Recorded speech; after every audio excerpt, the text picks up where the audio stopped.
গদাইটা সেই সকালে বেরিয়েছে, এখনো ফেরেনি। কি দুপুরে এসে খায়নি পর্যন্ত।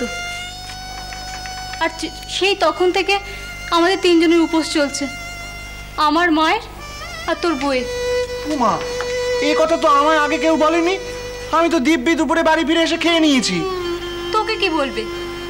তুই খেতে সইতে পারিস? আর আমরাও ভাবলাম এই আসছে এই আসছে। ও নিয়ে ভেবো না গো দিদি, ও নিয়ে ভেবো না। আছে আছে আশেপাশে কোথাও আছে। এ তো নিত্যিকার সৌভাগ্য। দেখো গিয়ে হয়তো এই পুকুর কিংবা ঝিলের ধারে বসে প্রকৃতির শোভা দেখছে। হ্যাঁ গো, পাগল পাগল। পাগল তুই। পাগল আমি? কেন, আমার গায়ে কি সেরকম কোনো লক্ষণ দেখছো নাকি? তোর গায়ে নয়, তোর কথায় প্রকাশ পাচ্ছে। আমার কথায় প্রকাশ পাচ্ছে? কিরকম? সূর্য ডুবে অন্ধকার হয়ে সন্ধে হয়ে গেল, আর এখনো পর্যন্ত প্রকৃতির শোভা দেখছে। তাও তো ঠিক। ও দিদি, দিদি মনে পড়েছে, মনে পড়েছে, মনে পড়েছে, মনে পড়েছে। হ্যাঁ হ্যাঁ মনে পড়েছে। তোকে বলে গেছে? হ্যাঁ হ্যাঁ, তা বলছি না গো, ওই যে বললাম না অষ্টোত্তর শতনামের কথা।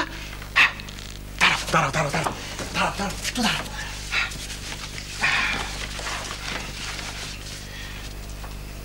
চন্দ্রাবলী নাম রাখে মোহন বংশীধারী, খুব যা রাখিল নাম পতিত পাবন হরি।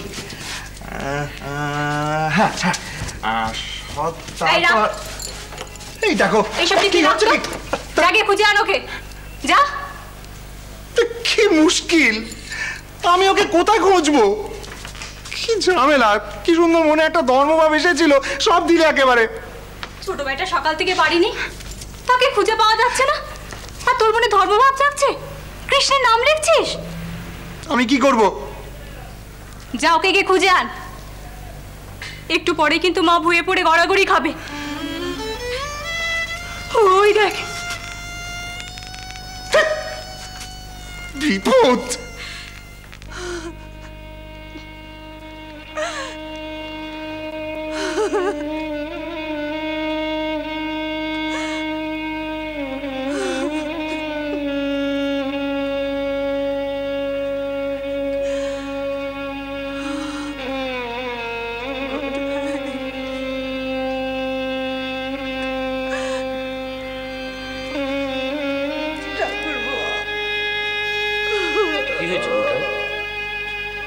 আজ নাকি আবার?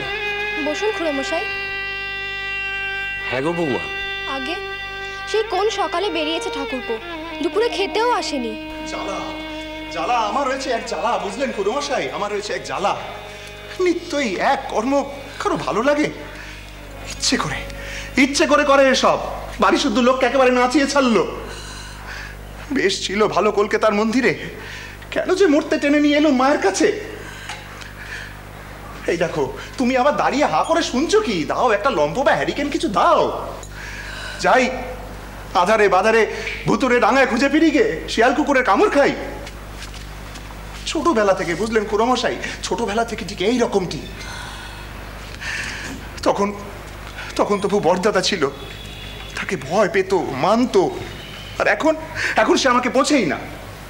তার উপর এখন তিনি লায়েক হয়েছেন, সাধক হয়েছেন। কলকাতার মন্দিরে জগন্মাতার দর্শন পেয়েছেন, ভালো মানুষের আদর যত্ন পেয়েছেন। কি দরকার ছিল, হ্যাঁ কি দরকার ছিল বড়দাদার এখান থেকে টেনে নিয়ে গিয়ে কলকাতার মন্দিরে তোলা? এখন তো তুমিও রইলে না, কে ওকে সামলাবে? শোনো, তুমি একা বেরিও না, তুমি বরং আমার বাড়িতে গিয়ে গয়া বিষ্ণুকে ডেকে নিয়ে যাও। বেশ, তুই চল তো আমার সাথে, চল চল চল। যা বাবা যা, দেরি করিস না, চল চল চল।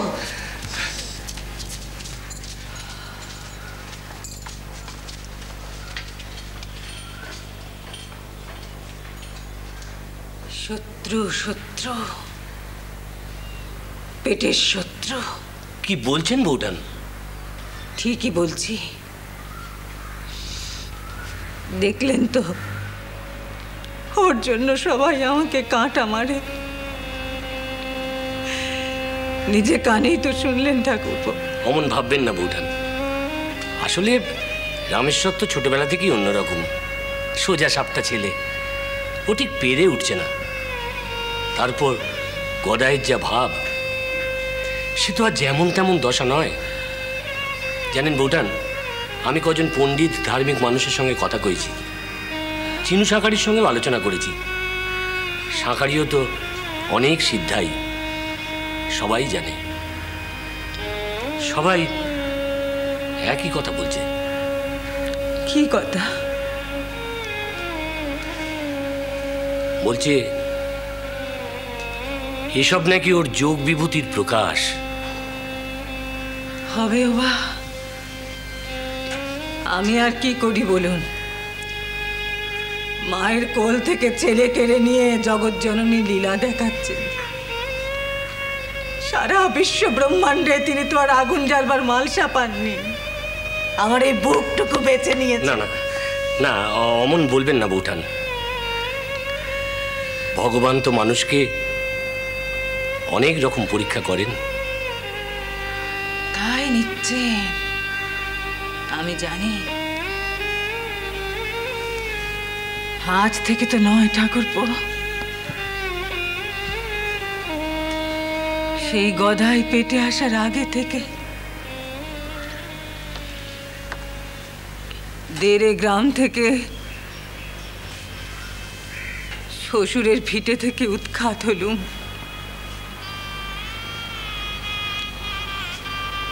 একদিন যজমান বাড়ি সেরে ফিরে এসে বললেন,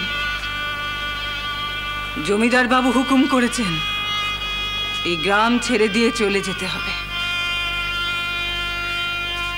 নির্ঝঞ্ঝাট মানুষ ছিলেন, ন্যায়নিষ্ঠ মানুষ ছিলেন।